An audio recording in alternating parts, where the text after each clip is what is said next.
ماشاء اللہ ماشاء اللہ لا حول ولا قوت الا باللہ العلی العظیم اعوذ باللہ من الشیطان اللعین الرجیم بسم اللہ الرحمن الرحیم الحمد للہ رب العالمین الحمد للہ کما ہوا اہلہ الصلاۃ والسلام علی سیدنا و نبینا طبیب قلوبنا و شفیع ذنوبنا سیدنا و سید الثقلین جد الحسن والحسین ابی القاسم محمد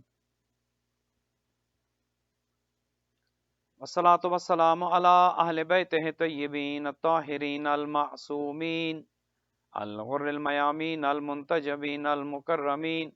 الذین اذهب اللہ عنہم الرجس وطہرہم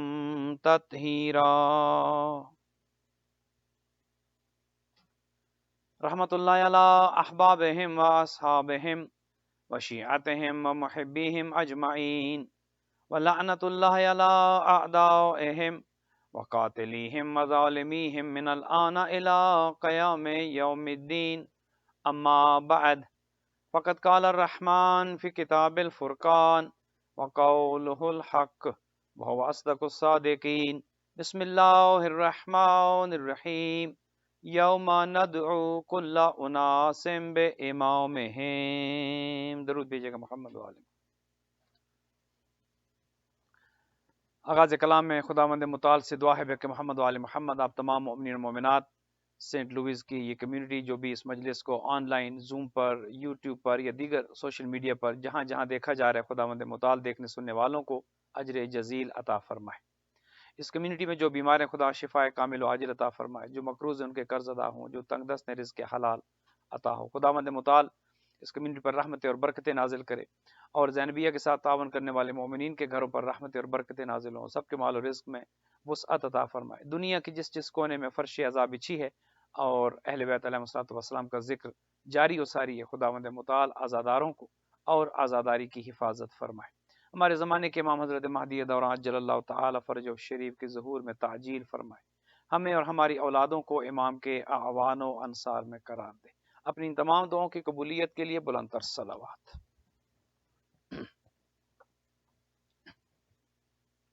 مومنین مومنات، آج کی اس مجلس سے خطاب کرنے کے لیے جو آیہ کریمہ میں نے آپ کی خدمت میں تلاوت کی ہے، اللہ سبحانہ و تعالی کتاب مجید میں فرقان حمید میں یہ ارشاد فرماتا ہے یوم ندعو کل اناس بامامہم، کہ وہ روز کہ جو قیامت کا روز ہوگا، وہ روز کہ جو محشر کا دن ہوگا، اس دن ہم ہر ایک کو بلائیں گے ان کے امام کے ساتھ، ہر ایک کو اپنے امام کے ساتھ بلایا جائے گا، ہر ایک کا حشر امام کے ساتھ ہوگا، ہر ایک امام کے ساتھ محشور ہوگا۔ تو ضروری یہ ہے کہ اگر حشر میں کہ جب سب نے اکٹھا ہونا ہے اور نتائج ہمارے سامنے آ جائیں گے، زندگی میں ہم نے کیا کیا سب کچھ ہمارے سامنے آ جائے گا اور اس دن بلایا جائے گا ہر ایک کو امام کے ساتھ، تو نتیجہ اگر امام کے ساتھ نکلنا ہے تو ضروری یہ امر ہے کہ ہم امامت کو سمجھیں، امام کو پہچانیں۔ ایک اور حدیث شریف میں حضور فرماتے ہیں من مات ولم یعرف امام زمانہ مات میتۃ جاہلیہ، کہ جو اس حالت میں مرتا ہے کہ اپنے زمانے کے امام کی معرفت کو حاصل نہ کر سکا، وہ گویا جہالت کی موت مرتا ہے۔ تو ضروری ہے کہ امامت کو سمجھا جائے، اور امامت کی اہمیت اس وجہ سے بھی ضروری ہے کہ ہمارے ہاں ملت تشیع میں مکتب جعفریہ میں امامت اصول دین میں ہے۔ امامت کا تعلق اصول دین کے ساتھ ہے، اور اصول دین دین کی بنیادیں ہیں، دین کی جڑیں ہیں۔ جس طرح کہ آپ سمجھتے ہیں کہ ایک درخت ہے، ایک درخت کی جڑیں ہیں، ایک درخت کی شاخیں ہیں، تو جڑ مضبوط ہوگی تو شاخ مضبوط ہوگی۔ جیسے ہمارے ہاں اصول دین ہے کہ جن کا تعلق ایمان اور عقیدے کے ساتھ ہے، فروع دین ہے جن کا تعلق عمل کے ساتھ ہے، لیکن امامت اصول دین میں ہے، امامت دین کی گویا جڑ ہے۔ اگر امامت کا عقیدہ نہیں ہوگا معاذ اللہ، یا اگر ہے تو کمزور ہے، اگر ہے تو صاف اور شفاف نہیں ہے، تو اس کا مطلب یہ ہے کہ اگر جڑ کمزور ہوگی تو شاخ کبھی بھی ہری بھری نہیں ہو سکتی۔ لہٰذا ضروری ہے کہ امامت کو انسان سمجھے، حشر بھی امام کے ساتھ ہونا ہے، بلایا بھی امام کے ساتھ جائے گا۔ اب امامت کو سمجھنے کے لیے کچھ چیزیں وہ ہیں کہ جو آپ کی خدمت میں آج عرض کریں گے، اور انشاءاللہ کوشش کریں گے کہ امامت کے مفہوم کو کسی حد تک آپ کی خدمت میں واضح کر سکیں۔ اللہ سبحانہ و تعالیٰ نے انسان کی ہدایت کے لیے کچھ عہدے خلق فرمائے ہیں۔ سب سے پہلا عہدہ جو اللہ نے خلق کیا، اور ان الفاظ پر ذرا غور فرمائیے گا کہ خلق کرنے والا خدا ہے، یہ عہدے بنانے والا بھی خدا ہے، اور ان عہدوں کے لیے عہدے دار بنانے والا بھی خدا ہے۔ کچھ کام وہ ہیں جو خدا نے خالصتاً اپنے ہاتھ میں رکھے ہیں اور کسی کو وہ اختیار نہیں دیا۔ مثال کے طور پر خلافت اللہ کا کام ہے، خلیفہ بنانا اللہ کا کام ہے۔ خلیفے کے اعلان کا کام اللہ اپنے رسول کو، اپنے نبی کو دے سکتا ہے کہ اعلان کر دو، لیکن خلافت دینا، خلیفہ بنانا، یہ خالصتاً اللہ کا کام ہے۔ قرآن حکیم میں ارشاد ہوتا ہے وَإِذْ قَالَ رَبُّكَ لِلْمَلَائِكَةِ إِنِّي جَاعِلٌ فِي الْأَرْضِ خَلِيفَةً۔ خدا ارشاد فرماتے کہ جب میں نے فرشتوں سے بات کی کہ میں زمین پر خلیفہ بنانے والا ہوں، میں بنانے والا ہوں، خود قرآن یہ آواز دیتا ہے کہ خدا نے فرشتوں سے کہا کہ زمین پر خلیفہ میں بنانے والا ہوں، تو ایک چیز اور ثابت ہوتی ہے کہ خلافت دینے والا اللہ ہے، خلیفہ بنانے والا خود خدا ہے۔ اور ایک چیز آپ کی خدمت میں عرض کر دیں کہ یہ جتنے بھی عہدے اللہ نے بنائے ہیں یہ ہدایت کے لیے بنائے ہیں۔ سب سے پہلا عہدہ کہ جو عہدہ خلافت ہے، خدا نے فرشتوں سے کہا وَإِذْ قَالَ رَبُّكَ لِلْمَلَائِكَةِ إِنِّي جَاعِلٌ فِي الْأَرْضِ خَلِيفَةً، میں خلیفہ بنانے والا ہوں۔ تو فرشتوں نے کہا کہ أَتَجْعَلُ فِيهَا مَن يُفْسِدُ فِيهَا وَيَسْفِكُ الدِّمَاءَ، گویا فرشتوں نے خدا کے اس امر پر اعتراض کیا، اور فرشتوں نے یہ کہا کہ کیا تو اے خدا اسے خلافت دینے والا ہے، اسے خلیفہ بنانے والا ہے کہ جو زمین پر جا کر فساد برپا کرے گا، زمین پر جا کر قتل و غارت گری کرے گا، زمین پر جا کر خون کی ندیاں بہائے گا۔ تو ایسے انسان کو تب حضرت آدم کی خلافت کا اعلان خدا کرنے والا تھا کہ فرشتوں نے اس بات پر اعتراض کر دیا کہ اے خدا تو خلافت اسے دے رہا ہے، خلیفہ اسے بنا رہا ہے کہ جو زمین پر جا کر فساد بھی کرے گا، خون بھی بہائے گا اور ناحق قتل بھی کرے گا۔ اور پھر تاریخ میں یہ چیز موجود ہے کہ حضرت آدم کی ہی اولاد میں پہلی نسل میں ہی قابیل نے اپنے بھائی حابیل کو قتل کر دیا۔ تو خدا نے فرشتوں کے جواب میں یہ کہا قَالَ إِنِّي أَعْلَمُ مَا لَا تَعْلَمُونَ، خدا نے جواب دیا کہ دیکھو جو میں جانتا ہوں وہ تم نہیں جانتے۔ گویا یہاں پر ایک چیز ہماری سمجھ میں آ گئی کہ خلیفہ بنانا اللہ کا کام ہے، خلافت دینا اللہ کا کام ہے۔ فرشتوں کے اعتراض کے باوجود خدا نے یہ کہہ کر انہیں چپ کرا دیا کہ خلافت دینا میرا کام ہے، اور جو میں جانتا ہوں وہ تم نہیں جانتے، جو میرے کام ہے وہ میں نہیں کرنے، لہذا خلیفہ بنانا، خلافت دینا خدا کا کام۔ دوسرا عہدہ اللہ سبحانہ و تعالیٰ نے نبوت کا بنایا۔ خلافت بھی اس لیے عہدہ خلافت تاکہ بنی نوع انسان کی ہدایت ہو سکے، خلیفہ کو بھی خدا نے بھیجنا تھا تاکہ ہدایت کی جا سکے، راہبری ہو سکے، رہنمائی ہو سکے۔ دوسرا عہدہ جو خدا نے بنایا وہ عہدہ بھی نبوت ہے، اور نبوت کے عہدے کا بھی بنیادی مقصد انسان کی ہدایت ہے، بنی نوع انسان کی ہدایت ہے۔ نبی بھی خدا بناتا ہے، کسی انسان کو اللہ نے نبی بنانے کا اختیار نہیں دیا، نبی بھی خدا بناتا ہے۔ اور خود قرآن حکیم اس بات پر بھی شاہد ہے کہ جب حضرت عیسیٰ علیہ السلام کی ولادت ہوتی ہے، اور آپ جانتے ہیں کہ عیسیٰ بغیر باپ کے پیدا ہوئے، تو لوگوں نے اعتراض کیا اور حضرت مریم سلام اللہ علیہ کے پاس آئے، اور لوگوں نے کہا کہ یہ کیسے ہو سکتا ہے کہ ایک بچہ بغیر باپ کے پیدا ہو جائے۔ تو حضرت مریم سلام اللہ علیہ نے خود جواب نہیں دیا، حالانکہ چاہتی تو اپنا تحفظ کر سکتی تھی، اپنے دفاع میں کچھ آرگومنٹ دے سکتی تھی، کچھ بات کر سکتی تھی، لیکن حضرت مریم سلام اللہ علیہ نے اس بچے کی جانب اشارہ کیا کہ جو آغوش مادر میں ہے، جو خود حضرت مریم سلام اللہ علیہ کی آغوش میں ہے وہ بچہ، اور وہ بچہ حضرت عیسیٰ علیہ السلام تھے۔ وہ بچہ کے جو کچھ دنوں کا بچہ ہے، وہ لوگ اس بچے کی طرف دیکھتے ہیں کہ یہ بچہ کیا جواب دے گا۔ ماں کہتی ہے کہ بیٹے سے پوچھ لو، یہ بچہ جواب دے گا کہ ایک بچہ بغیر باپ کے کیسے پیدا ہو سکتا ہے۔ تو وہ بچہ کے جو آغوش مادر میں تھا، حضرت عیسیٰ گویا ہوئے اور یہ ارشاد فرمایا کہ انی عبد اللہ، سب سے پہلا تو یہ کہ میں اللہ کا بندہ ہوں، میں اللہ کا عبد ہوں۔ آتانی الکتاب وجعلنی نبیا، اللہ نے مجھے کتاب عطا کی ہے، کتاب دے کر بھیجا ہے اور نبی بنا کر بھیجا ہے۔ گویا اللہ ہی نبی بناتا ہے۔ حضرت عیسیٰ علیہ السلام اس بات کا اقرار کر رہے ہیں کہ اللہ نے مجھے نبی بنایا ہے، نبی بنا کر بھیجا ہے، کتاب دے کر بھیجا ہے۔ گویا کتاب بھی اللہ دیتا ہے، کتاب دے کر اللہ بھیجتا ہے، اور نبی بھی اللہ بناتا ہے۔ تو حضرت عیسیٰ کے جو گہوارے میں ہیں، جو آغوش مادر میں ہیں، وہ تو ان افراد کو، ان لوگوں کو یہ کہہ کر چپ کرا رہے ہیں کہ میں اللہ کا نبی ہوں، اللہ نے مجھے نبی بنا کر بھیجا ہے اور کتاب دے کر بھیجا ہے۔ تو وہ عیسیٰ کے جو کچھ دنوں کے ہیں، آغوش مادر میں ہیں، وہ نبی ہیں۔ تو مسلمانوں کا یہ عقیدہ کہاں سے آ گیا کہ ہمارے نبی کے جو عیسیٰ کے بھی سردار ہیں، جو 1,23,999 انبیاء کے سید و سردار ہیں، وہ 40 سال تک نبی نہیں تھے، وہ 40 سال کے بعد نبی بنے، اور حضرت جبرائیل تشریف لائے اور حضرت جبرائیل نے آ کر انہیں کچھ تعلیم دیا اور وہ پڑھ نہیں سکتے تھے اور وہ لکھنا پڑھنا نہیں جانتے تھے۔ ہم نے اس بحث میں نہیں الجھنا، لیکن عرض کرنے کا مقصد یہ کہ اگر حضرت عیسیٰ آغوش مادر میں 3 دن کے عیسیٰ نبی ہو سکتے ہیں اور کتاب لے کر آ سکتے ہیں، تو وہ نبی کے جو سید و سردار ہے، جو عیسیٰ کا بھی نبی ہے، آدم سے لے کر عیسیٰ تک 1,23,999 انبیاء کا بھی جو فخر ہے، جو سید و سردار ہے، وہ 40 سال کی عمر تک بغیر نبوت کے کیسے رہا؟ تو دوسرا عہدہ کہ جو اللہ نے خلق کیا وہ عہدہ نبوت تھا، اور عہدہ نبوت خلق کرنے والا خدا،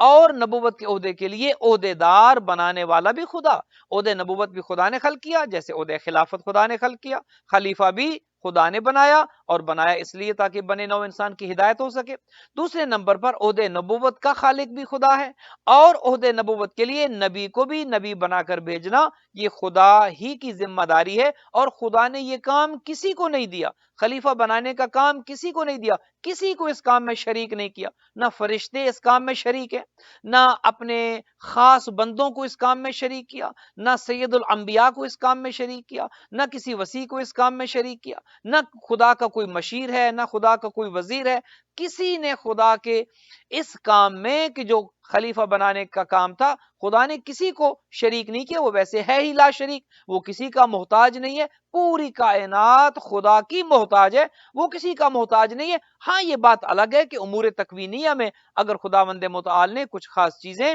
اپنے خاص بندوں کو عطا کی ہیں تو وہ دینے والا خود خدا ہے۔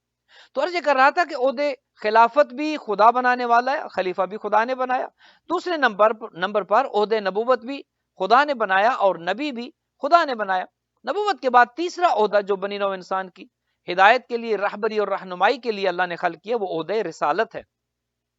نبوت اور رسالت میں کچھ فرق ہے، حالانکہ بعض نبی رسول ہیں، لیکن ضروری نہیں کہ ہر نبی رسول بھی ہو، چونکہ ان جو عہدہ نبوت ہے، عہدہ رسالت ہے، ان میں فرق ہے۔ رسول اللہ کا بھیجا ہوا، اور نبی جو ہے جو خبر لے کر آئے، ہر ایک کی اپنی اپنی ذمہ داری تھی، ہر ایک کو اپنا اپنا علاقہ دیا گیا، کسی کو اپنی ذات تک کا نبی بنایا گیا، کسی کو اپنے گھر والوں کے لیے نبی بنایا گیا، کسی کو اپنے محلے کی نبوت دے دی گئی، کسی کو اپنے شہر کی نبوت دے دی گئی۔ گویا ہر نبی کا جو دائرہ اختیار تھا وہ متعین تھا، ہر ایک کو خدا نے ایک جیسا اختیار نہیں دیا۔ تو نبوت بھی جیسے خدا نے بنائی، اس کے بعد عہدہ رسالت بھی خدا نے بنایا۔ خود سورہ مبارکہ جمعہ میں ارشاد ہوتا ہے کہ هو الذی بعث فی الامیین رسولا منہم یتلو علیہم آیاتہ ویزکیہم ویعلمہم الکتاب والحکمہ، کہ اللہ سبحانہ وتعالی ہی وہ ہے کہ جو رسولوں کو مبعوث کرتا ہے، جو رسول بھیجتا ہے، جو رسولوں کو یہ ذمہ داری دیتا ہے، اور کام کیا؟ یعلمہم الکتاب والحکمۃ، کہ جو تعلیم دیں کتاب اور حکمت کی۔ اب رسول کے جو خدا بنا کر بھیجتا ہے، عہدہ رسالت خدا دیتا ہے، اور دیتا اس لیے ہے کہ یعلمہم الکتاب والحکمہ، کہ وہ آنے والا رسول کتاب و حکمت کی تعلیم دے۔ اب مسلمانوں کا وہی عقیدہ پھر سمجھ نہیں آتا کہ خدا تو یہ کہتا ہے، سورہ مبارکہ جمعہ میں ارشاد تو یہ ہوتا ہے کہ خدا نے رسول بنائے اور رسول بھیجے اس لیے کہ وہ کتاب و حکمت کی تعلیم دے۔ اب کچھ مسلمان یہ کہتے ہیں کہ ہمارے رسول 40 سال کی عمر کے بعد نبی بنے اور وہ پڑھنا لکھنا نہیں جانتے تھے۔ تو جو پڑھنا لکھنا نہ جانتا ہو وہ دوسروں کو کتاب و حکمت کی تعلیم کیسے دے سکتا ہے؟ خدا تو یہ کہتا ہے۔ اب سمجھ نہیں آتی کہ کس کی بات مانی جائے، مسلمانوں کی بات مانے یا مسلمانوں کے خالق کی بات مانے۔ خدا تو یہ کہتا ہے کہ هو الذی بعث فی الامیین رسولا، میں نے امیین میں رسول کو مبعوث کیا، اور کیا اس لیے کہ یعلمہم الکتاب والحکمہ وَإِن كَانُوا مِن قَبْلُ لَفِي ضَلَالٍ مُبِينٍ، کہ میں اپنے رسول کو جو بھیج رہا ہوں وہ انہیں کتاب اور حکمت کی تعلیم دے۔ پہلے فرمایا کتاب، اور کتاب کے ساتھ فرمایا حکمت کی تعلیم دے۔ ایک اور چیز کہ جس کا آج کل بدقسمتی سے ہمارے ہاں فقدان ہے، وہ کتاب کی تعلیم تو ہم حاصل کر لیتے ہیں، لیکن کتاب کے ساتھ ساتھ حکمت کا حصول بعض اوقات جو ہے وہ ناپید ہوتا ہے۔ ضروری ہے کہ کتاب کے ساتھ ساتھ حکمت بھی ہو۔ ایک عالم کے ساتھ حکیم ہونا بھی ضروری ہے، علم کے ساتھ حکمت کا ہونا بھی ضروری ہے۔ جیسے بعض گفتگو ہر جگہ پر نہیں کی جا سکتی، ہر بات ہر جگہ پر نہیں کی جا سکتی، ضروری یہ ہے کہ علم کے ساتھ حکمت بھی ہو۔ اور اللہ نے اپنے رسول کو بھیجا اس لیے کہ یعلمہم الکتاب والحکمت، کہ کتاب کی تعلیم بھی دے، قرآن کی تعلیم بھی دے، آیات بھی پڑھ کر بتائے، اور آیات پڑھنے کے ساتھ ساتھ، کتاب کی تعلیم کے ساتھ ساتھ یتلو علیہم آیاتہ و یزکیہم، اور آیات بھی پڑھے، آیات کی تلاوت بھی کرے، اور ساتھ تزکیہ نفس بھی کرے، اور اس کے ساتھ ساتھ حکمت کی تعلیم بھی دے۔ تو ہماری گفتگو یہاں تک پہنچی کہ اللہ نے جو عہدے بنائے ہیں، سب سے پہلا عہدہ خلافت بنانے والا خدا بنایا اس لیے کہ ہدایت کی جا سکے۔ دوسرا عہدہ نبوت بنانے والا خدا، اور بنایا اس لیے کہ بنی نوع انسان کی راہبری اور رہنمائی ہو سکے۔ اور نبوت کے بعد رسول بھی اللہ نے بنائے، جیسے آپ خود جانتے ہیں کہ کل جو انبیاء ہیں وہ 1,24,000 نبی ہیں، جن میں سے ہر نبی رسول نہیں ہے، 313 کو ان میں رسول بنایا، ہر ایک کا اپنا اپنا مقام، ہر ایک کا اپنا اپنا سٹیٹس، اور 1,24,000 انبیاء میں سے خدا نے کچھ نبیوں کو چن لیا اور انہیں اعلیٰ مقام پر فائز کیا، ان انبیاء سے برتری عطا کی اور اعلیٰ مقام دیا، اور ان میں سے 313 کو چنا اور انہیں رسول بنایا۔ اب سارے نبی ایک جیسے نہیں ہیں، ہر نبی کا میں نے عرض کیا کہ دائرہ اختیار الگ ہے، ہر نبی کا مقام و مرتبہ الگ ہے۔ تو 1,24,000 انبیاء میں سے خدا نے 313 کو چنا اور انہیں رسول بنایا۔ اب رسولوں کا مقام دیگر انبیاء سے، عام نبیوں سے زیادہ ہے۔ پھر خدا نے ان 313 رسولوں میں سے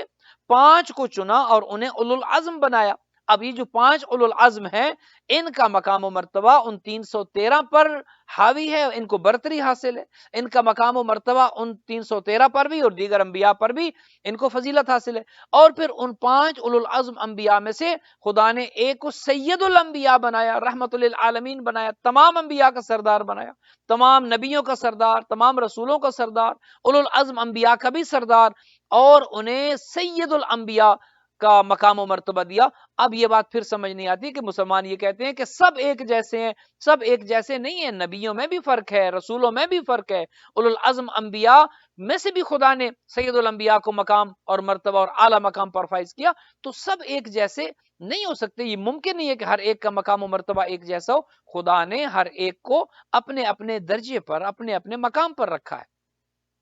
تو عرض یہ کر رہا تھا کہ خلافت کا عہدہ خدا نے بنایا، نبوت و رسالت کا عہدہ خدا نے بنایا، اور عہدہ خلافت و نبوت و رسالت کے بعد ایک خاص عہدہ اللہ نے خلق کیا، اور اس عہدے کا مقصد بھی انسان کی راہبری ہے، انسان کی ہدایت ہے، انسان کی رہنمائی ہے۔ مثال کے طور پر حضرت ابراہیم علیہ الصلوۃ والسلام کے جہاں سے امامت شروع ہوئی، سب سے پہلے امام جو اللہ نے بنائے، اور پھر الفاظ پر غور رہے، امام بھی بنانے والا خدا ہے، جیسے خلیفہ بنانے والا بھی خدا۔ فرشتوں کو خدا نے صاف جواب دیا تھا کہ یہ میرا کام ہے اور جو میں جانتا ہوں تم نہیں جانتے۔ خدا نے خلیفہ بنایا، خدا نے نبی بنائے، خدا نے رسول بنائے، اور اس کام میں خدا نے کسی کو شریک نہیں کیا۔ اور اس کی بنیادی وجہ یہ تھی کہ ان تمام عہدے داروں کا جو بنیادی فرض منصبی ہے وہ یہ ہے کہ بنی نوع انسان کی ہدایت کریں، اور جو ہدایت کرتا ہے اس کے لیے خود ہدایت یافتہ ہونا ضروری ہے، اس کے لیے خود ہادی ہونا ضروری ہے،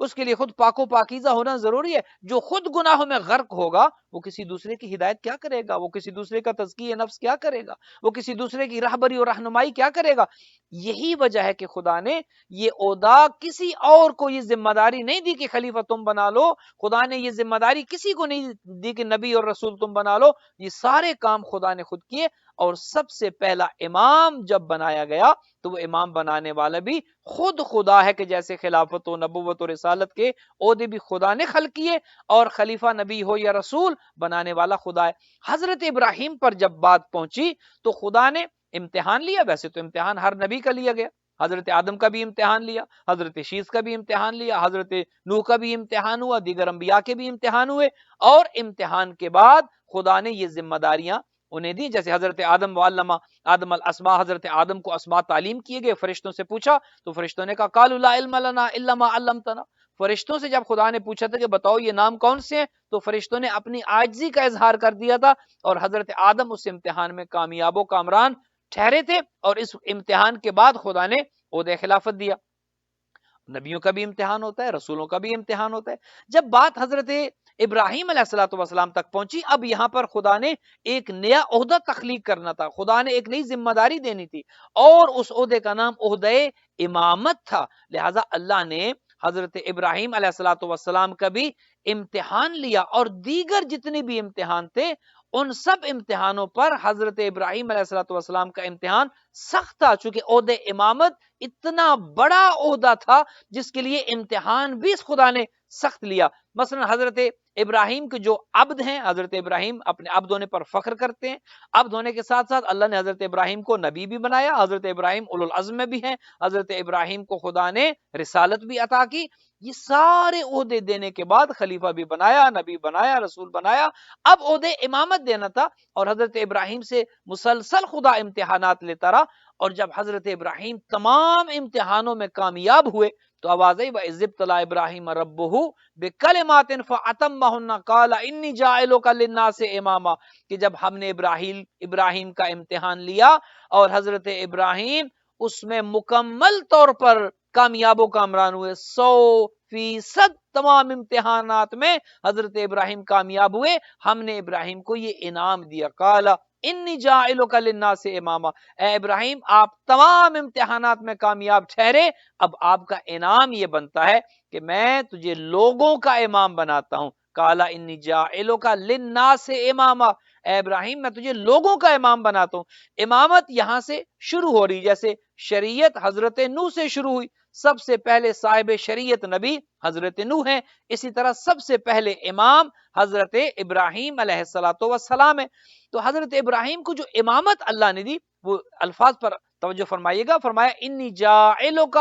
للناس اماما، اے ابراہیم یہ سارے امتحان جو آپ نے دی اور آپ کامیاب ٹھہرے، ان امتحانات کی کامیابی کا صلہ اور انعام آپ کو یہ مل رہا ہے، انی جاعلک للناس اماما، میں آپ کو لوگوں کا امام بناتا ہوں۔ اب حضرت ابراہیم سے جو امامت شروع ہوئی وہ فقط لوگوں کی امامت دی گئی۔ اب دیکھیے کائنات میں فقط لوگ تو نہیں ہیں، دیگر مخلوقات بھی ہیں، فرشتے بھی ہیں، جن بھی ہیں، چرند پرند بھی ہیں، حیوانات بھی ہیں، حشرات الارض بھی ہیں، حضرت انسان بھی ہے۔ تو اللہ سبحانہ و تعالیٰ نے حضرت ابراہیم کو امامت کلی عطا نہیں کی، بلکہ کہا کہ انی جاعلک للناس اماما، اے ابراہیم میں تجھے لوگوں کا امام بناتا ہوں۔ تو اب دیکھیے حضرت ابراہیم کو تو جو امامت دی گئی وہ فقط لوگوں کی امامت دی گئی، وہ کتنی بلند اور عظیم ہستیاں ہوں گی کہ جنہیں فقط لوگوں کا امام نہیں بنایا، جنہیں اللہ نے کائنات کا امام بنایا۔ کائنات میں جو کچھ بھی ہے، جتنی بھی مخلوقات ہے، خدا نے تمام مخلوقات کی امامت ان کو دی، اور وہ محمد و آل محمد علیہ السلام، ایک درود بھیجے گا محمد و آل محمد۔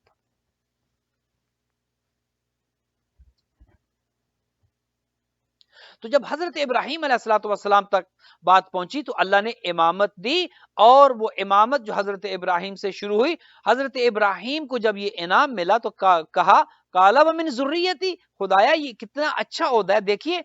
ابدیت کا عہدہ ہے، نبوت کا عہدہ ہے، رسالت کا عہدہ ہے۔ حضرت ابراہیم نے نہیں کہا کہ خدا اس عہدے کو میری نسل میں بھی رکھ دے، نبوت کو میری نسل میں جاری کر، رسالت کو میری نسل میں جاری کر، نہیں کہا، نبوت ملی، رسالت ملی، لیکن امامت کا عہدہ اتنا عظیم اور اتنا بلند عہدہ تھا کہ جو ہی اللہ نے کہا کہ ابراہیم میں تجھے لوگوں کا امام بناتا ہوں، فوراً یہ کہہ اٹھے قال ومن ذریتی، قال خدایا اس امامت کو میری نسل میں جاری رکھ، میری ذریت میں رکھ۔ قال لا ینال عہد الظالمین، کہا کہ اے ابراہیم یہ امامت، خدا کا جواب سنیے گا، جب حضرت ابراہیم نے یہ درخواست کی خدایا اس امامت کو میری نسل میں رکھ، خدا نے ارشاد فرمایا قال لا ینال عہد الظالمین، اے ابراہیم یہ عہدہ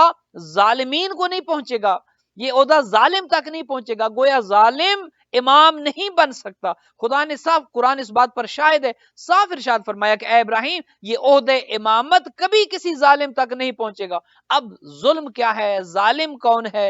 اور یہ صاف ایک اس کی آسان ترین جو اس کی آپ ڈیفینیشن کر سکتے ہیں، تعریف کر سکتے ہیں کہ ظالم کون ہے، کسی چیز کو اس کے محل پر نہ رکھنا، اس کے مقام پر نہ رکھنا، یہ بھی ظلم ہے۔ اور ان شرک لظلم عظیم، سب سے بڑا شرک جو ہے، سب سے بڑا گناہ جو ہے، سب سے بڑا ظلم جو ہے وہ شرک ہے۔ وَإِذْ قَالَ لُقْمَانُ لِابْنِهِ وَهُوَ يَعِظُهُ يَا بُنَيَّ لَا تُشْرِكْ بِاللَّهِ إِنَّ الشِّرْكَ لَظُلْمٌ عَظِيمٌ، حضرت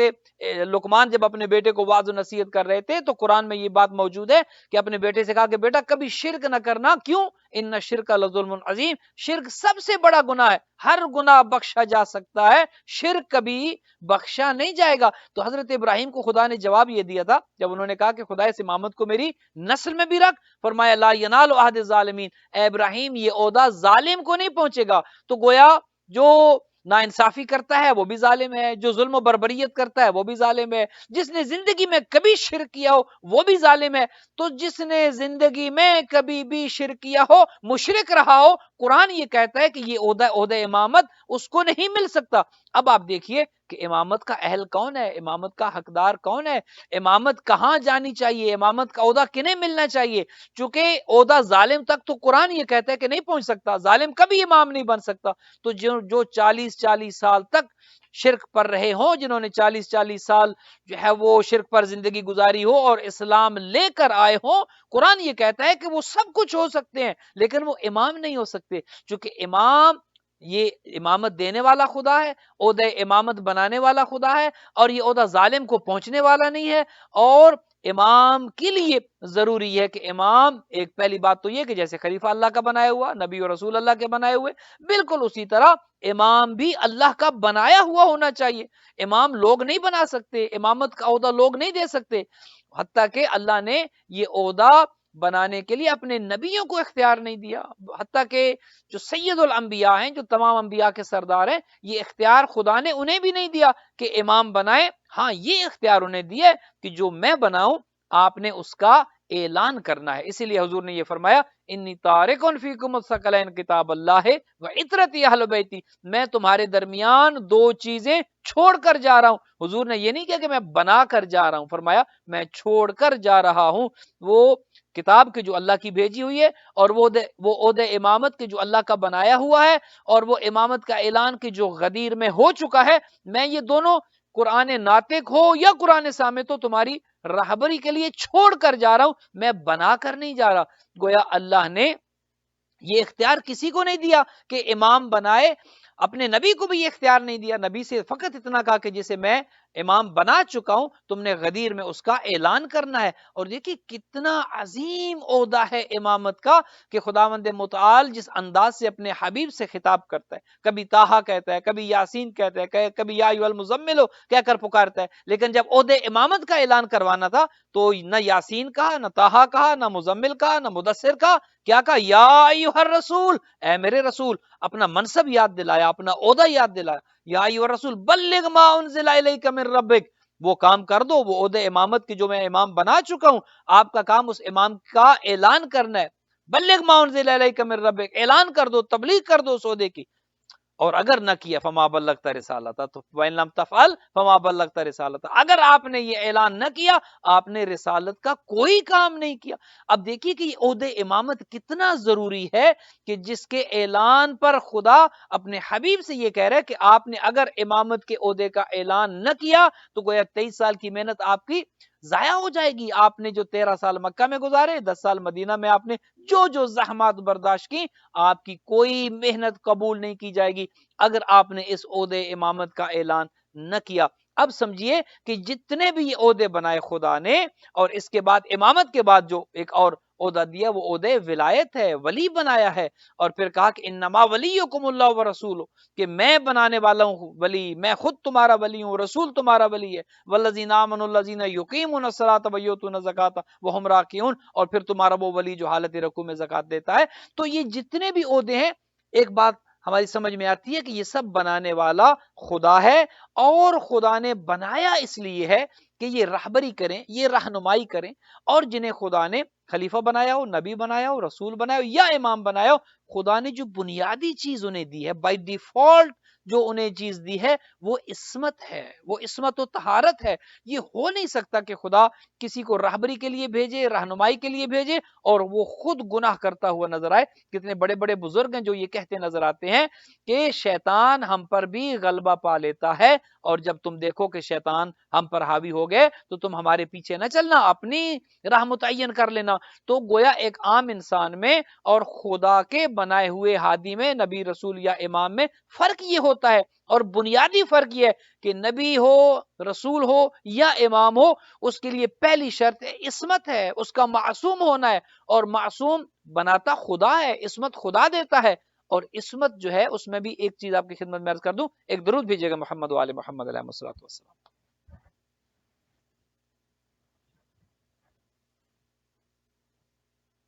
خدا نے جب عصمت عطا کی ہے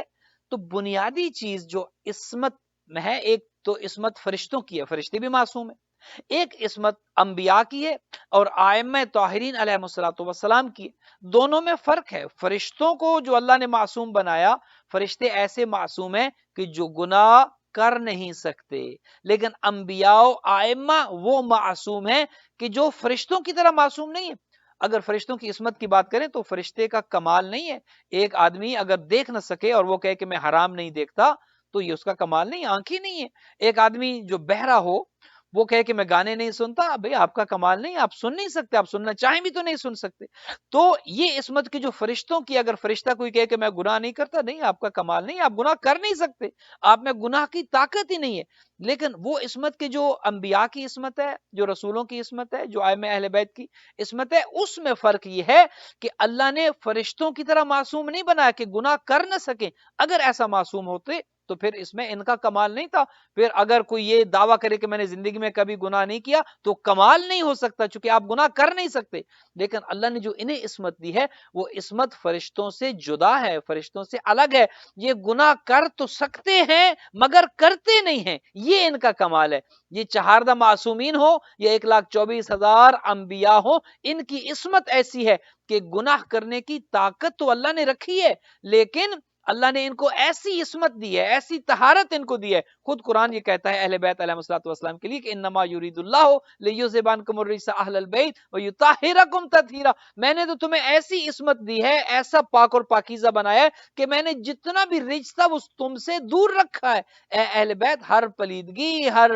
نجاست، ہر قسم کا رجس میں نے تم سے دور رکھا ہے. یہ نہیں کہا کہ اہل بیت میں نے آپ کو رجس سے دور رکھا ہے، فرمایا کہ میں نے ہر قسم کا رجس تم سے دور رکھا ہے. گویا اگر رجس آنا بھی چاہے گا، خدا کہتا ہے میں نہیں آنے دیتا. اہل بیت، خدا نے آپ کو ایسی عصمت دی ہے، ایسی طہارت دی ہے، اور اس لیے دی ہے چونکہ ان سے کام راہبری کا لینا تھا. پھر جسے اللہ یہ عہدے دے اسے خدا دیگر مخلوقات پر ممتاز کر دیتا ہے، ان کا مقام و مرتبہ خدا بڑھا دیتا ہے، چونکہ ان سے راہبری کا کام لینا ہے. جو اپنے زمانے کا نبی ہو، رسول ہو یا امام ہو، وہ دیگر مخلوقات پر افضل ہوتا ہے.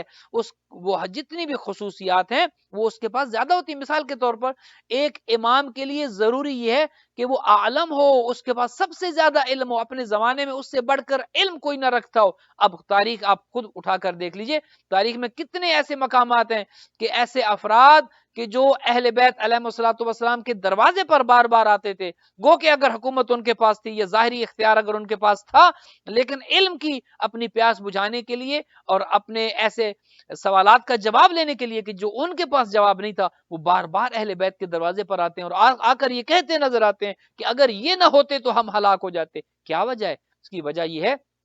کہ جو اللہ نے ان کو امامت دی ہے، اللہ نے جو انہیں عہدہ دیا ہے، اللہ نے وہ تمام چیزیں ان کو عطا کی ہیں. علم دیا ہے تو یہ علم کے مقام میں کمال پر ہیں. اللہ نے انہیں فضیلت دی ہے تو کمال پر ہیں، شجاعت دی ہے تو کمال پر ہیں. خود دیکھیے جب سلسلہ امیر المومنین سے امامت چلتی ہے اور نسل امیر المومنین میں آگے آئی اور سید الشہداء کی نسل میں امامت آگے بڑھی، تو جب یہی امامت 11ویں امام تک، امام حسن عسکری علیہ الصلوۃ والسلام تک پہنچی، تو امام اسی طرح ہر فضیلت میں سب سے بلندی پر ہیں، عروج پر ہیں، کمال پر ہیں. گویا ہمارے 11ویں امام کی عمر مبارک ظاہراً زیادہ طویل نہیں تھی، 28 سال کی عمر مبارک ہے. 28 سال کی عمر کوئی زیادہ عمر نہیں ہوتی، لیکن 28 سال میں جو معجزات ہمارے 11ویں امام سے رونما ہوئے، جو آپ نے علمی مدد کی افراد کی. اب دیکھیے خود اس سے بڑھ کر دیکھیے، چونکہ امام کا کام ہی راہبری ہے اور امام اپنی اس راہبری میں کبھی بخل نہیں کرتا. بعض لوگ کہتے ہیں جی کہ دیکھیں ائمہ فلاں کی مدد کیوں کرتے تھے، فلاں کی راہبری اور رہنمائی کیوں کرتے تھے،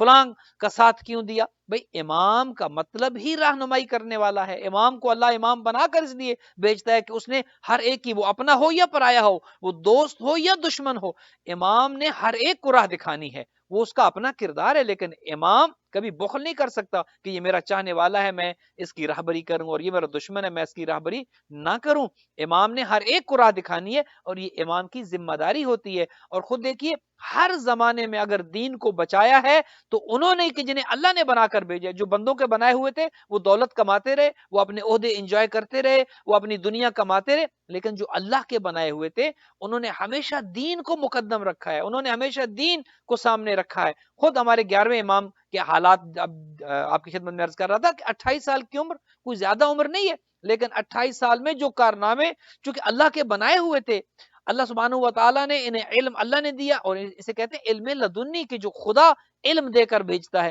وہ علم اللہ نے جو انہیں دے کر بھیجا،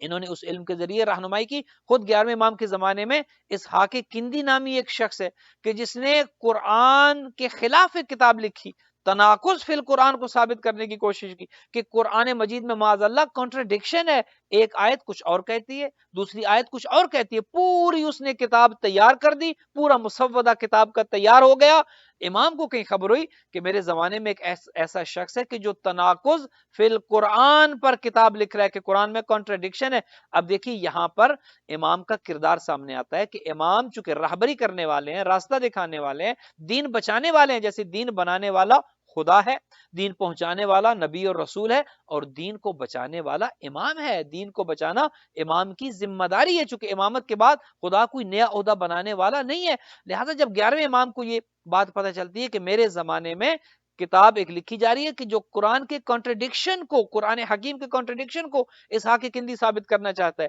تو امام کو جب اس بات کا پتہ چلا تو امام نے ایک شخص اس کے پاس بھیجا اور اسے کہا کہ جا کر اس کے ساتھ ذرا گھل مل جاؤ تاکہ اسے تم پر اعتماد ہو جائے، اور جب وہ تم پر اعتماد کرنے لگے تو ایک سوال اس سے پوچھنا، اور وہ سوال یہ پوچھنا کہ تم نے جو پورے قرآن میں سے آیات نکالی ہیں اور کہا ہے کہ فلاں آیت فلاں سے کانٹرڈکٹ کر رہی ہے، فلاں آیت فلاں آیت کے ساتھ وہ مل نہیں رہی ہے، ایک میں خدا کچھ اور کہہ رہا ہے، دوسری آیت میں خدا کچھ اور ارشاد فرماتا ہے، تو ایک سوال اس سے کرنا ہے اسحاق کندی سے، اور وہ سوال یہ کرنا کہ بتاؤ تم جو قرآن میں تضاد ثابت کرنے کی کوشش کر رہے ہو، جس کا کلام ہے، کیا تم سمجھ رہے ہو یا کیا تم جانتے ہو کہ جو متکلم ہے اس کا معنی کیا ہے، اس کا مطلب کیا ہے، وہ کہنا کیا چاہتا ہے؟ ہو سکتا ہے جو تم سمجھ رہے ہو صاحب کلام کا وہ کلام نہ ہو، وہ معنی نہ ہو، وہ مفہوم نہ ہو، صاحب کلام کا کلام کرنے کا وہ مفہوم نہ ہو۔ اب جیسے ہوتا ہے نا، ایک بات میں نے کی، میں نے کسی اور مقصد یا کسی اور مطلب کے تحت بات کی، آپ ہو سکتا ہے اس کو کسی اور زاویے سے سمجھے۔ یہ ضروری نہیں ہوتا کہ جو میں بول رہا ہوں آپ اس کو اسی طرح سمجھے کہ جس طرح میرے ذہن میں افکار چل رہے ہیں۔ ہو سکتا ہے کہ صاحب کلام کچھ اور کہنا چاہتا ہو، سمجھنے والے کچھ اور سمجھ رہے ہو۔ امام نے کہا کہ اس کے جا کر اسحاق کندی سے پوچھو کہ قرآن میں جو خدا کہنا چاہتا ہے تمہیں کیا پتا کہ خدا کا مفہوم کیا ہے، خدا کیا کہنا چاہتا ہے؟ یہ بات اس نے سنی۔ اب دیکھیے امام کا ایک جملہ، اس نے زندگی پر محنت کی اور قرآن کے خلاف کتاب لکھی، ایک جملہ امام نے، جب امام کا سوال اس تک پہنچا تو وہ شخص سے پوچھتا ہے کہ بتاؤ یہ فکر تمہارے ذہن کی نہیں ہو سکتی، یہ سوال بتاؤ تمہیں کس نے کہا ہے؟ پہلے تو اس نے کہا کہ میں نے، اس نے کہا نہیں ہو نہیں سکتا کہ یہ سوال تمہارے ذہن میں آ۔ پھر جب اسے پتا چلا کہ 11ویں امام امام حسن عسکری علیہ الصلوۃ والسلام نے یہ بات، یہ سوال کیا، تو اس نے کہا کہ ہاں یہ علم انہی کے گھرانے کی میراث ہے، وہی یہ بات کر سکتے ہیں، اور اس ایک جملے کی وجہ سے پورے کا پورا مسودہ اس نے جلا دیا، اور وہ جو کتاب اس نے لکھی تھی اس نے ضائع کر دی۔ کیوں؟ اس لیے کہ اللہ سبحانہ و تعالیٰ نے جسے عہدہ امامت دیا ہے، جسے امام بنایا ہے، جسے علم دیا ہے، وہ علم کی جو اللہ کا دیا ہوا علم ہے، دنیا کے کسی مدرسے میں یہ نہیں گئے، دنیا کے اساتذہ کے سامنے انہوں نے زانو ادب طے نہیں کیا، کسی سے علم حاصل نہیں کیا، اسی لیے یہ مخلوقات پر فضیلت رکھتے ہیں، اسی لیے مخلوقات پر ان کو برتری حاصل ہے، اور جنہیں مخلوقات پر برتری حاصل ہے، حق کے حکومت بھی انہی کا ہے، حق کے راہبری بھی انہی کا ہے، حق کے خلافت بھی انہی کا ہے۔ جسے خدا بنا کر بھیجتا ہے، حکومت خلافت ہو، حکومت ہو، امامت ہو، ولایت ہو، یہ سب اسی کے لیے زیبا ہے، یہ سب اسی کے لیے ہے، لیکن افسوس یہ ہے کہ خدا نے جنہیں یہ عہدے دے کر بھیجے ان کے ساتھ مسلمانوں نے انصاف نہیں کیا، جس کا حق تھا اسے حق سے محروم رکھا گیا، جس نے راہبری کرنی تھی اسے اپنے مقام و مرتبہ سے ہٹا دیا گیا۔ آج اگر دیکھتے ہیں کہ اسلام کے ساتھ یہ حشر ہو رہا ہے، آج ایک اسلام کے 73 اسلام بن چکے ہیں، آج مسلمان مسلمان کے خلاف برسر پیکار ہے، آج مسلمان مسلمان کو کافر قرار دے رہا ہے، آج مسلمان مسلمان کی گردنیں اڑا رہا ہے، اس کی وجہ، اس کی فقط ایک وجہ ہے کہ جس کا حق تھا اس کو حق نہیں دیا گیا، جس کا حق حکومت تھا، حق خلافت تھا، حق رہبری تھا، اسے گھر بٹھا دیا گیا، اور جن کا حق نہیں تھا، جو عہدے کے لیے اہل نہیں تھے، گویا کہ نااہل کو اس مقام و مرتبے پر بٹھا دیا گیا، اور جو اہل تھا اسے اس مقام و مرتبے سے دور رکھا گیا، جس کا نتیجہ یہ نکلا کہ ایک اسلام کے آج 73 اسلام بن چکے ہیں۔ آج مسلمان کو برداشت نہیں کر سک رہا، آج مسلمان کی گردنیں کاٹ رہے، آج مسلمان کو مسلمان تسلیم کرنے کے لیے آمادہ نہیں ہے۔ کیوں ہے یہ سب کچھ؟ یہ فقط اس وجہ سے کہ جو عہدے اللہ نے بنائے، جو عہدے دار اللہ نے بنائے، جنہیں اللہ نے امامت دی، جنہیں اللہ نے خلافت دی، انہیں گھر بٹھا دیا گیا۔ اور نہ فقط یہ کہ گھر بٹھا دی گئی، خود دیکھیے امیر المومنین کی زندگی 25 سال امیر المومنین کا حق جو ہے وہ غصب رہا، اور دوسرے لوگ جو ہے وہ اپنے آپ کو خلافت کے اہل سمجھتے رہے، حالانکہ خدا نے تو انہیں امام بنایا تھا، غدیر میں ان کی امامت کا اعلان ہوا تھا، اللہ نے تو انہیں امام بنایا تھا۔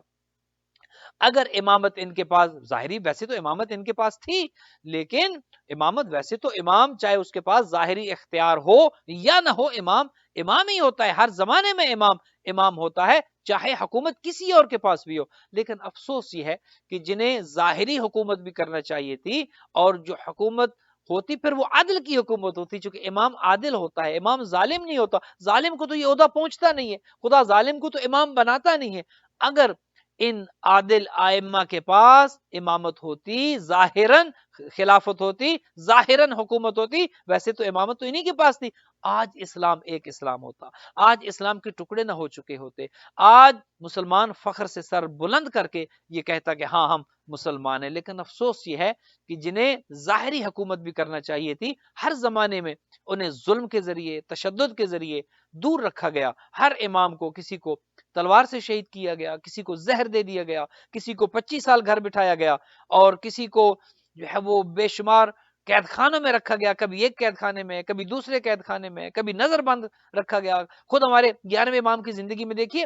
میں نے عرض کیا کہ 28 سال کی عمر مبارک میں اتنی سختیاں برداشت کی۔ 4 سال کی آپ کی عمر مبارک تھی جب امام علی نقی علیہ الصلوۃ والسلام کو مدینہ سے سامرہ بلایا گیا، اور 4 سال کی عمر میں امام حسن عسکری علیہ الصلوۃ والسلام مدینہ سے اپنے بابا جان کے ساتھ سامرہ میں منتقل ہوتے ہیں۔ متوکل کا زمانہ ہے، دیکھیے کیسی کیسی سختیاں ائمہ نے برداشت کی۔ یہ وہ زمانہ تھا، متوکل کے زمانے میں، جو عباسی خلیفہ تھا، امام کا بچپنا گزرا ہے، 11ویں امام کا بچپنا متوکل کے زمانے میں، اور یہ وہ زمانہ تھا اگر کوئی سید الشہداء کی زیارت کے لیے جانا چاہتا تھا، تو اگر دو ہیں تو کہا جاتا ایک کو قتل کرو اور دوسرا زیارت کے لیے جائے، تاکہ خوف و ہراس پیدا ہو، لوگ زیارت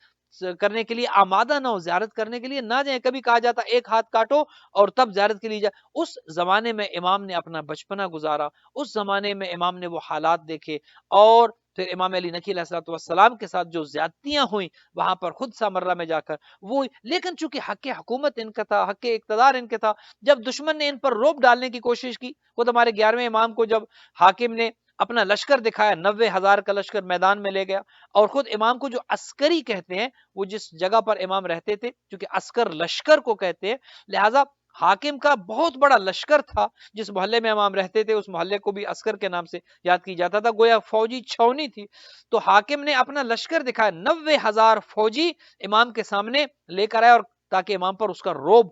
ڈال دیا جائے، امام کو خائف کر دیا جائے، امام پر جو ہے وہ اس کا ایک روب اور اس کی بربریت ظاہر ہو۔ تو 90,000 کا لشکر امام کے سامنے ظاہر کیا، امام نے اس کا لشکر دیکھا اور کہا کہ تمہارا یہ لشکر ہے، آؤ اب میں تمہیں اپنا لشکر دکھاتا ہوں۔ امام حسن عسکری علیہ الصلوۃ والسلام نے اپنی 2 انگلیاں اٹھائیں اور کہا کہ ان 2 انگلیوں کے درمیان دیکھو۔ اب جب حاکم نے دیکھا تو کیا دیکھتا ہے کہ آسمان سے ملائکہ کے جتھے نازل ہو رہے ہیں۔ امام نے کہا کہ تمہارا تو فقط یہ لشکر ہے کہ جس کی تعداد 90,000 ہے، ہمارا لشکر دیکھو، آسمانوں سے فوجوں کی فوجیں نازل ہو رہی ہیں، یہ ہمارا لشکر ہے۔ تو وہ جو روب ڈالنا چاہتا تھا وہ روب نہیں ڈال سکا، چونکہ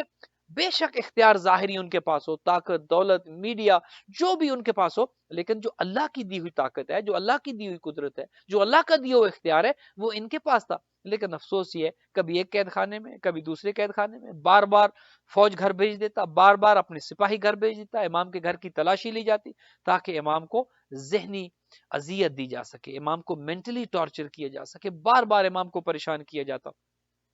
کبھی یہ قید خانے. پھر ایک مرتبہ مستعین 7 عباسی خلفاء کا زمانہ ہمارے 11ویں امام نے دیکھا. کبھی متوکل رہا، کبھی مستعین رہا، کبھی معتز رہا، کبھی معتمد رہا. معتمد کے زمانے میں تو امام کو پھر زہر دے دیا گیا. تو 7 مختلف عباسی خلفاء کا امام نے زمانہ دیکھا اور ہر ایک نے ظلم و بربریت کی انتہا کر دی. مستعین نے تو ایک انتہائی جابر قسم کا ایک گھوڑا تھا، انتہائی جو انسان کے قابو میں نہ آنے والا گھوڑا، وہ امام کی خدمت میں پیش کیا. چاہتا یہ تھا کہ امام اس پر سوار ہو جائیں اور وہ گھوڑا معاذ اللہ امام کو گرا دے اور امام شہید ہو جائیں تاکہ اس کا مقصد حل ہو جائے. لیکن چونکہ ان کا اقتدار، ان کی حکومت، ان کا اختیار پوری کائنات پر، انسانوں کے ساتھ ساتھ جانوروں پر اور دیگر مخلوقات پر بھی ہے، امام جب اس گھوڑے پر سوار ہوئے تو وہ گھوڑا رام ہو گیا. وہ گویا امام کے لیے بالکل ایک عام سادہ گھوڑے کی طرح کھڑا ہو گیا. امام اس پر سوار ہوئے، اس نے امام کا احترام کیا، امام کی تعظیم کی. چونکہ جانور بھی یہ سمجھتے ہیں کہ خدا نے انہیں کیا مقام و مرتبہ دی ہے، لیکن افسوس اس زمانے کے مسلمانوں نے احترام نہیں کیا. اس زمانے کے مسلمانوں نے اولاد رسول کو اذیت دی ہے. اس زمانے کے مسلمانوں نے ائمہ کے ساتھ ظلم و زیادتی سے پیش آئے ہیں. اور آج اسی امام کو، 11ویں امام کو 28 سال کی عمر مبارک میں، کہ جب ہمارے 12ویں امام فقط 5 سال کے تھے، راستے سے ظالم نے ہٹا دیا گیا.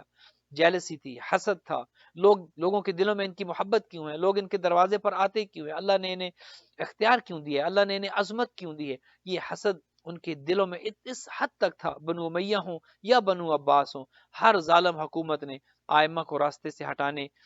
کے لیے ہر ممکن کوشش کی. کبھی کسی امام کو تلوار سے شہید کیا، کبھی کسی امام کو زہر سے شہید کیا گیا، اور ہمارے 11ویں امام کو جس طرح زہر دیا. آئیے عزادار چند جملے مصیبت کے آپ کی خدمت میں عرض کریں. اور آج چونکہ ایام عزا کی آخری مجلس ہے، آخری پرسہ ہے، آپ نے 2 مہینے 8 دن، ابھی آغا صاحب جیسے اعلان کر رہے تھے، 2 مہینے 8 دن آپ نے پرسہ دیا ہے. آپ نے جناب سیدہ کو ان کے لال کا پرسہ دیا ہے،